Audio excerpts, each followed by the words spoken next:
ऐसे बच्चों का क्या कसूर है जो बच्चे काबिल हैं, मेहनत करते हैं, एंट्रेंस एग्जाम पास करते हैं, लेकिन पैसे के अभाव में पढ़ाई छोड़ने के लिए मजबूर हो जाते हैं। क्या सरकार उनके लिए कुछ करेगी या नहीं करेगी? या ऐसी सरकारों की जरूरत क्या है जो हमारे बच्चों की पढ़ाई का खर्चा ना उठा पाए? क्या हमें ऐसी सरकारों की जरूरत है जो हमारे युवाओं को रोजगार ना दे पाए, जो हमारे लोगों का इलाज ना करा पाए? क्या ऐसी सरकारों की जरूरत है? लेकिन गलती हमारे समाज की है। हमारे समाज के लोग छोटे छोटे लालच में बिक जाते हैं और ये भूल जाते हैं कि ये जो वोट का अधिकार आपको मिला है ये बड़े मुश्किल से मिला है। आप में से कितने लोग ऐसे हैं जो इस बात को मानते हैं कि हमें अपनी जाति पर गर्व करना चाहिए? वो लोग हाथ खड़ा कर दें।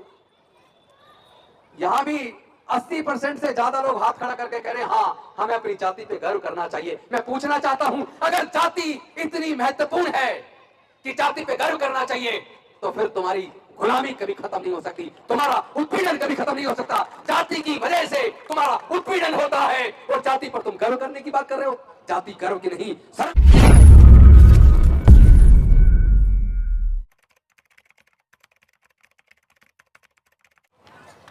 दुनिया को शांति और मानवता का संदेश देने वाले तथागत भगवान बुद्ध, संत गुरु रविदास जी, संत कबीरदास जी, गुरु नानक देव जी, ज्योतिबा फूले जी, सावित्रीबाई फूले जी, फातिमा शेख जी, साहू जी महाराज, पेरियार रामास्वामी नायकर जी, नारायण गुरु जी, डॉक्टर बाबा साहेब अम्बेडकर जी, माता रमाबाई जी, मान्यवर कांसीराम साहब सहित समाज के सभी महापुरुषों के चरणों में कोटि कोटि नमन करते हुए मैं आप समस्त माताओं, बहनों, बुजुर्गों, साथियों को क्रांतिकारी जय भीम करता हूं, विनम्र नमो बुधाय करता हूं। 133वीं जयंती पर बहुत बहुत शुभकामनाएं देता हूं। मंच पे आसीन सभी अतिथिगण और सामने बैठे हुए माताओं, बहनों, साथियों और प्यारे बच्चों, आज बेहद खुशी हो रही है कि एक महिला मंडल ने जो गीतों के माध्यम से समा बांधा है, ये पूरे भारत में बहुत कम जगह देखने को मिलता है और इसकी बहुत ज्यादा जरूरत है। लेकिन इस तरह की मंडलियां हमारी एक एक बस्ती में बननी चाहिए। मैं पूरा साथ दूंगा इस महिला मंडल का जो माता रमाबाई जी के नाम पर बनी है, कि वो दिल्ली नहीं, दिल्ली के आसपास भी सभी जगह महिलाओं की टीमों का गठन करें, क्योंकि हमारे पास अल्टरनेट नहीं है। हमारे लोग मजबूरी में दूसरे लोगों के तीज त्योहार को मानने के लिए मजबूर हो जाते हैं, क्योंकि उनका विकल्प हमने खत्म कर दिया। उधर हम उन्हें जाने से रोक रहे हैं क्योंकि वहां हमारा विनाश है, वहां हमारे जीवन में कोई तरक्की का मार्ग नहीं है, वहां केवल अंधकार है, वहां केवल पिछड़ापन है, शोषण है, उत्पीड़न है, वहां गुलामी है, लाचारी है, बेबसी है। वहां से हमारे लोगों का भला होने वाला नहीं है। लेकिन जब वहां से हटाया है तो कुछ ना कुछ अल्टरनेट देना होगा। और मैं समझता हूं कि महिला मंडल अगर सब जगह महिलाओं की इस तरह की टीम गठित कर दे, ताकि हम लोग भी अपने अल्टरनेटिव त्योहार मनाएं और उस पर अपने महापुरुषों के बारे में गीत के माध्यम से, गायन के माध्यम से हम लोग अगर अपने कारवा को, बाबा साहेब के मिशन मूवमेंट को आगे बढ़ाएंगे, तो दुनिया की कोई ताकत बाबा साहेब के मिशन को आगे बढ़ने से रोक नहीं सकती।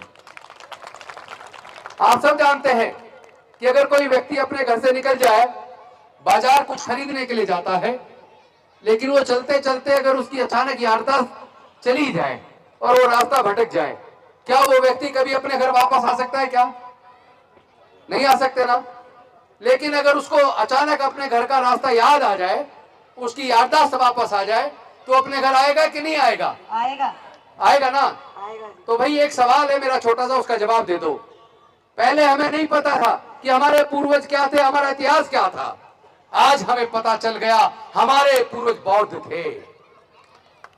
हमारी सांस्कृतिक विरासत दुनिया के अंदर सबसे कीमती है।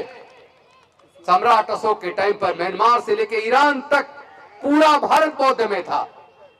हमारे पूर्वजों की विरासत जहां भी खुदाई होती है, धरती का सीना चीर कर निकल के सामने आती है। तो ये तो हमारे और आपके लिए, सबके लिए गौरव की बात है।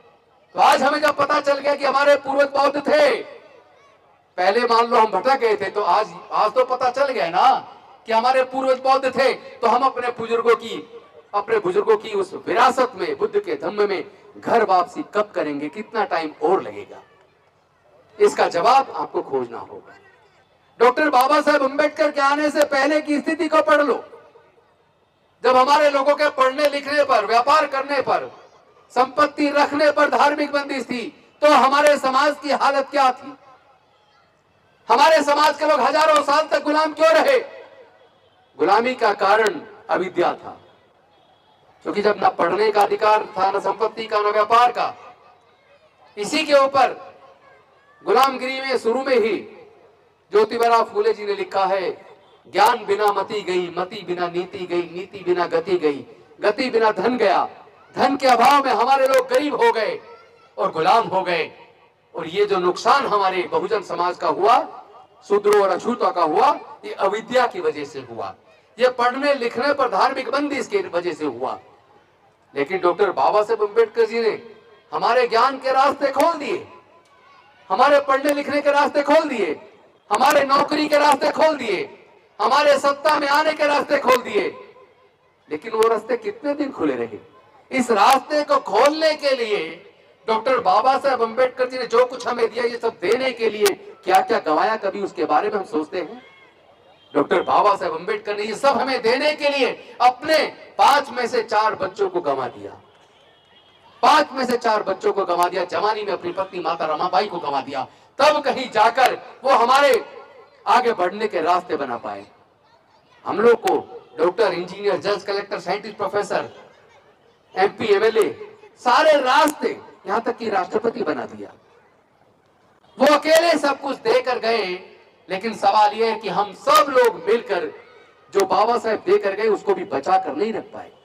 वो भी सब छिन गया है, एक साजिश के तहत छिना है, अपने आप में ही छिना है। उन लोगों को यह बात बर्दाश्त नहीं होती जो हजारों साल तक उनके गुलाम थे, वो तरक्की के रास्ते पर कैसे निकल आए, जो कभी हमारे सामने खाट पर नहीं बैठ सकते थे, वो लोग हमारे अफसर बनकर कैसे आने लगे? वो डॉक्टर बन रहे हैं, जज बन रहे हैं, कलेक्टर बन रहे हैं, साइंटिस्ट बन रहे हैं, प्रोफेसर बन रहे हैं। अगर इसी तरह दलित समाज के लोग पढ़ लिख कर आगे बढ़ेंगे तो उनकी फैक्ट्रियों में सस्ते मजदूर कहां से आएंगे? उनके खेतों में सस्ते मजदूर कहां से आएंगे? यहीं से उनके पेट में दर्द हो गया और उन सरकारों में, सत्ता ने मिलकर हमारे और आपके खिलाफ एक षड्यंत्र रच दिया।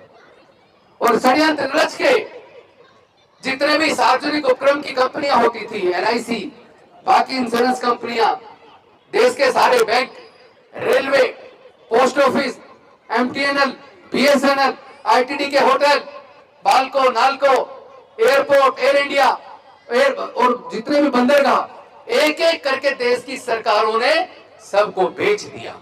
और जो बिक गया, वहां जो नौकरी में हमारे लोग आते थे, उनके नौकरी का रास्ता बंद हो गया। एक समय था, और आप सब लोग इस बात से सहमत भी होंगे, एक समय हर घर में, शहरों में, कहीं कहीं तो 3-3, 4-4 लोग सरकारी नौकर होते थे। आज पूरी बस्ती के अंदर 1-2 कोई मुश्किल से सरकारी नौकर जो नहीं जिसकी नौकरी लग रही हो, एक तो मिलता है। सही बोल रहा हूं, झूठ बोल रहा हूं? सही बोल रहा हूं ना? नौकरी के रास्ते आपके इन्होंने बंद कर दिए। पढ़ाई से हम लोग आगे बढ़े थे, पढ़ने के रास्ते खुलने आगे बढ़े थे, लेकिन इन्होंने पढ़ाई को इतना महंगा कर दिया कि हमारे लोग पढ़ ही ना पाए। जब ना पढ़ पाएंगे तो आगे बढ़ने का रास्ता ऑटोमेटिक बंद हो जाएगा। और उन्होंने बड़े साजिश के तहत चालाकी से काम किया। एक तरफ उन्होंने सरकारी स्कूलों को कमजोर किया, प्राइवेट स्कूल खोलने शुरू किए, और दूसरी तरफ पिछले 15-20 साल के अंदर, सूचना के अधिकार से सूचना मिली है, पिछले 15 से 20 साल में 2.25 लाख के करीब सरकारी स्कूल बंद हो गए। जनसंख्या कम हो रही है, बढ़ रही है?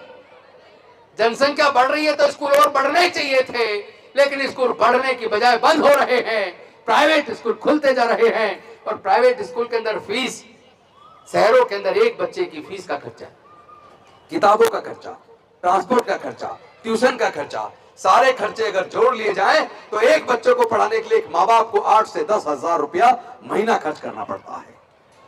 और अगर घर में 2 बच्चे हैं तो 2 बच्चों की पढ़ाई के लिए 15 से 20 हजार रुपया चाहिए, जबकि अनुसूचित जाति जनजाति के लोग 99% ऐसे हैं जिनके पूरे परिवार की इनकम 3,000 रुपए से लेकर 20,000 रुपए के बीच है। केवल 1% ऐसे लोग हैं जो बाबा साहेब के रिजर्वेशन से नौकरी में आ गए, या कोई छोटा मोटा व्यापार कर लिया, या कोई किराए का साधन बना लिया, जिनके घर में थोड़ा ठीक ठाक इनकम आ रही है, वो तो अपने बच्चों को आगे हायर एजुकेशन में पढ़ा सकते हैं।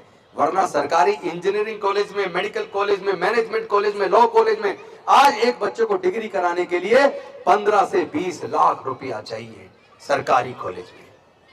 क्या हमारे 99% लोग 15-20 लाख रुपया खर्च करके इंडियन लॉ यूनिवर्सिटी में अपने बच्चों को 5 साल का लॉ का कोर्स करा सकते हैं क्या? क्या इंजीनियरिंग का कोर्स कराने के लिए सरकारी इंजीनियरिंग कॉलेज के अंदर क्या वो 15 लाख रुपए खर्च करके 4 साल की डिग्री करा सकते हैं क्या? नहीं करा सकते। इसका मतलब सरकारों ने साजिश करके हमारे लोगों के पढ़ने लिखने के रास्ते को भी बंद कर दिया। कहते शिक्षा बहुत अच्छी हो गई है। अरे मैं पूछना चाहता हूं, 12वीं तक पढ़ के क्या कोई बच्चा कुछ बन पाएगा? जब उसका हायर एजुकेशन में नंबर आता है तो फीस, पैसे के अभाव में फीस जमा ना कर पाने की वजह से उसका एडमिशन कैंसिल हो जाता है। ऐसे बच्चों का क्या कसूर है जो बच्चे काबिल हैं, मेहनत करते हैं, एंट्रेंस एग्जाम पास करते हैं, लेकिन पैसे के अभाव में पढ़ाई छोड़ने के लिए मजबूर हो जाते हैं? क्या सरकार उनके लिए कुछ करेगी या नहीं करेगी? या ऐसी सरकारों की जरूरत क्या है जो हमारे बच्चों की पढ़ाई का खर्चा ना उठा पाए? क्या हमें ऐसी सरकारों की जरूरत है जो हमारे युवाओं को रोजगार ना दे पाए, जो हमारे लोगों को इलाज ना करा पाए? क्या ऐसी सरकारों की जरूरत है? लेकिन गलती हमारे समाज की है। हमारे समाज के लोग छोटे छोटे लालच में बिक जाते हैं और ये भूल जाते हैं कि ये जो वोट का अधिकार आपको मिला है ये बड़े मुश्किल से मिला है। जब संविधान सभा में इस बात पे चर्चा हो रही थी कि वोट का अधिकार किसको मिलना चाहिए, तो ज्यादातर संविधान सभा के सदस्य इस फेवर में थे कि जो इनकम टैक्स पे करते हैं उनको वोट का अधिकार मिलना चाहिए, जो बड़े जमींदार हैं या जो ग्रेजुएट हैं उनको वोट का अधिकार मिलना चाहिए। लेकिन उस सभा में डॉक्टर बाबा साहब अम्बेडकर जी ने सोचा, जब हमारे पढ़ने लिखने के रास्ते धार्मिक रूप से बंद कर रखे थे, मनुस्मृति के द्वारा बंद कर रखे थे, तो हमारे लोग पढ़ लिख नहीं पाए, तो ग्रेजुएट कहां से बनते? जब मनुस्मृति के माध्यम से हमारे लोगों के व्यापार करने पर धार्मिक बंदिश थी, संपत्ति रखने पर धार्मिक बंदिश थी, तो हमारे लोग व्यापारी नहीं बन पाए, तो इनकम टैक्स पे ही कहां से बनते? वो जमींदार कहां से बनते? इसका मतलब संविधान सभा के सदस्य भारत की महिलाओं को, दलितों को, शूद्रों को, आदिवासियों को वोट का अधिकार नहीं देना चाहते। इसका मतलब संविधान सभा के सदस्य भारत के केवल 5% लोगों को वोट का अधिकार देना चाहते हैं। सोच के देखो, अगर केवल 5% लोगों को वोट का अधिकार दिया होता, अगर डॉक्टर बाबा साहब अम्बेडकर चुप रहकर संविधान सभा की उस बात को मान लेते, तो देश में 5% लोगों को केवल वोट का अधिकार होता, तो क्या हमारे और आपके लिए कोई तरक्की का रास्ता खुलता क्या? आज तो कम से कम 5 साल में एक बार इसी बड़े से बड़ा नेता हमारे घर पर हाथ जोड़कर वोट मांगने आता है, और हम लोग भूल जाते हैं कि वोट का अधिकार दिलाने के लिए, नौकरी का अधिकार दिलाने के लिए, संपत्ति का अधिकार दिलाने के लिए, हमारी प्रगति का मार्ग बनाने के लिए डॉक्टर बाबा साहब अम्बेडकर ने अपने 5 में से 4 बच्चे और जवान पत्नी माता रमाबाई को खोया है। हमें वोट का अधिकार सोच समझ के इस्तेमाल करना चाहिए। लेकिन हम शराब की बोतल में 1000-2000 रुपए में, 5-10 किलो अनाज में अपने इस कीमती वोट के अधिकार को खो देते हैं।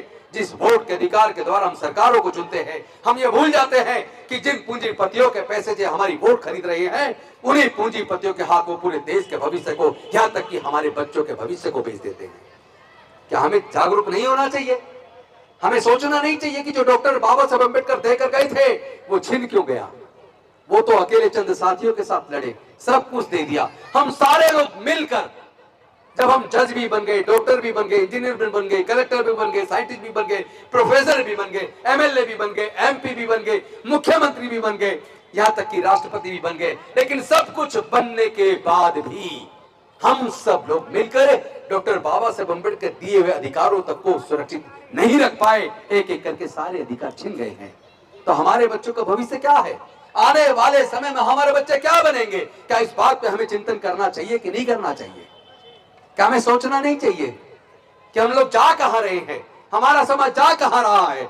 हमारे युवा पढ़ाई के अभाव में, पैसे के अभाव में पढ़ाई छोड़ देते हैं, नौकरी मिलती नहीं है, डिप्रेशन में आ जाते हैं, डिप्रेशन से निकलने के लिए नशे का सहारा लेते हैं। उन्हें पता ही नहीं चलता कब वो नशे के आदी हो गए और कब वो नशे की पूर्ति के लिए चोरी करना सीख गए। धीरे धीरे अपराध में चले जाते हैं। बच्चों का भविष्य बर्बाद हो रहा है, समाज अंधकार की तरफ जा रहा है, तरक्की के रास्ते बंद होते दिख रहे हैं। लेकिन इन सत्ता को सिर्फ हमारा वोट चाहिए, अधिकार कौन देगा? और जब हम खुद अपने अधिकारों के लिए लड़ने के लिए तैयार नहीं हैं, हम लोग खुद हम लोग कहते हैं कि हमारा जाति की वजह से उत्पीड़न होता है, और हम ही लोग फिर जातियों को मजबूत करने में लगे हैं। मैंने एक दिन ऐसे एक जगह पूछ लिया, कितने लोग हाथ उठा के बताइए कि हमें अपनी जाति पे गर्व करना चाहिए। यही सवाल मैं यहां भी पूछ लेता हूं, आप में से कितने लोग ऐसे हैं जो इस बात को मानते हैं कि हमें अपनी जाति पर गर्व करना चाहिए? वो लोग हाथ खड़ा कर लें। यहां भी 80% से ज्यादा लोग हाथ खड़ा करके कह रहे हैं हाँ, हमें अपनी जाति पे गर्व करना चाहिए। मैं पूछना चाहता हूं, अगर जाति इतनी महत्वपूर्ण है कि जाति पे गर्व करना चाहिए, तो फिर तुम्हारी गुलामी कभी खत्म नहीं हो सकती, तुम्हारा उत्पीड़न कभी खत्म नहीं हो सकता। जाति की वजह से तुम्हारा उत्पीड़न होता है और जाति पर तुम गर्व करने की बात कर रहे हो। जाति गर्व की नहीं, शर्म की बात है, क्योंकि जाति की वजह से सारा उत्पीड़न है और हम लोग जातियों को मजबूत कर रहे हैं। कोई कह रहा है दी ग्रेट चमार, कोई कह रहा है दी ग्रेट वाल्मीकि, कोई कह रहा है दी ग्रेट खटीक। अरे अपनी अपनी जातियों को मजबूत करने में लगे हो।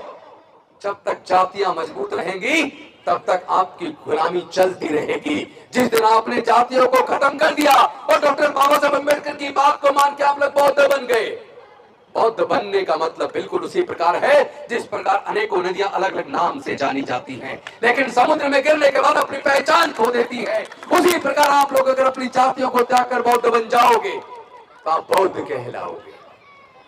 लेकिन आपको जाति पर गर्व कर रहे हैं आप लोग को तो इतना भी एहसास नहीं है। इसी जाति की वजह से आपका हजारों साल तक उत्पीड़न हुआ, उसी जाति को तो मजबूत करने की बात कर रहे हो। शर्म नहीं आती? जाने में कर रहे हो, अनजाने में करो, लेकिन कर रहे हो। शादी करते हो अपने बेटा बेटी की तो अपनी जाति ढूंढते हो। बाबा साहब को नहीं मानते, कहते हैं बाबा साहब को मानते हैं लेकिन बाबा साहब की बात को नहीं मानते। तभी तो बुद्ध धम्म जो पूरी दुनिया में बढ़ रहा है, पूरी दुनिया स्वीकार कर रही है, जिसमें आपके तरक्की का मार्ग है, आपकी गुलामी से मुक्ति का मार्ग है, उसी तथागत बुद्ध के धम्म को जिसको डॉक्टर बाबा साहब अम्बेडकर देकर गए, जिसके लिए उन्होंने कहा था मी भारत बौद्ध में करी, मैं भारत को बौद्ध में करूंगा। बाबा साहब के सपने को सब चकनाचूर कर रहे हो, जातियों को मजबूत करने में लगे हो। आप बौद्ध कब बनोगे? हमारे और आपके सबके तरक्की का मार्ग, गुलामी से मुक्ति का मार्ग तथागत गौतम बुद्ध का धम्म है, जिसमें दया है, समता है, स्वतंत्रता है, बंधुत्व है, करुणा है, मैत्री है, सील है, जिसमें सबके लिए कल्याण की भावना है। हम लोग सुना करते थे जब तथागत बुद्ध को ज्ञान प्राप्ति हुई और उन्होंने पहली बार सारनाथ में पंचवर्गीय भिक्षुओं को ज्ञान दिया, तो उन्होंने कहा था संसार में दुख है, दुख का कारण है, कारण का निवारण है, निवारण का उपाय है।